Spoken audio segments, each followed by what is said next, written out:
ఇక సాయి గురించి ప్రత్యేకంగా ఈ సినిమా ఈ ఫంక్షనే సాయి గురించి. సాయి కార్తీక్ నేను మొట్టమొదటిసారిగా దేవి కాకుండా ఒక సినిమా ఒక మ్యూజిక్ డైరెక్టర్తో పనిచేయడం really I miss Devi. Because Devi లేకుండా ఒక సినిమా చేయడం అంటే సాహసమే. అలాంటప్పుడు నాకు సాయి కార్తీక్ కనిపించాడు. ఎందుకంటే ఈ చిన్న బడ్జెట్కి దేవిని స్వార్థంగా తను చేసేస్తాడు, కానీ ఉపయోగించుకోదలుచుకోలేదు. తను రెడీ నాకు ఏ సినిమా చేయడానికైనా. బట్ ది బెస్ట్ నిజంగా చరణ్ ట్యూన్స్ విని ఎవరు మ్యూజిక్ డైరెక్టర్ ఈ అబ్బాయి ఎవరు అని పేరు ప్రత్యేకంగా కనుక్కున్నారు. ఎందుకంటే అందరికి తెలియని రహస్యం ఏంటంటే చరణ్ 8 years క్లాసికల్ మ్యూజిక్ నేర్చుకున్నాడు.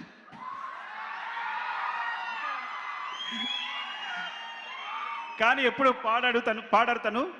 పాడమని అడగండి. కానీ చెప్తున్నా అంటే చిన్న ఎలా పెరిగారు పిల్లలు అనేది చరణ్ ఎంత సింపుల్గా పెరిగారు విషయం అర్థమవుతుంది మీకు సింపుల్గా. సో తను సర్టిఫై చేశాడు తను ఈ ట్యూన్స్ చాలా బాగున్నాయి, సాంగ్స్ చాలా బాగున్నాయి, ఎవరి మ్యూజిక్ డైరెక్టర్ అని. సో ఈ సినిమా ఒక్కొక్క సాంగ్ కూడా చాలా చాలా బాగా చేశాడు. సాహిత్య కార్తీక్ గురించి ఎంత చెప్పినా తక్కువే. నేను ఇచ్చిన రూపాయికి 100 రూపాయల వరకు ఇచ్చాడు నాకు. I'm very sorry Sai. Thank you Sai, thanks for the great music.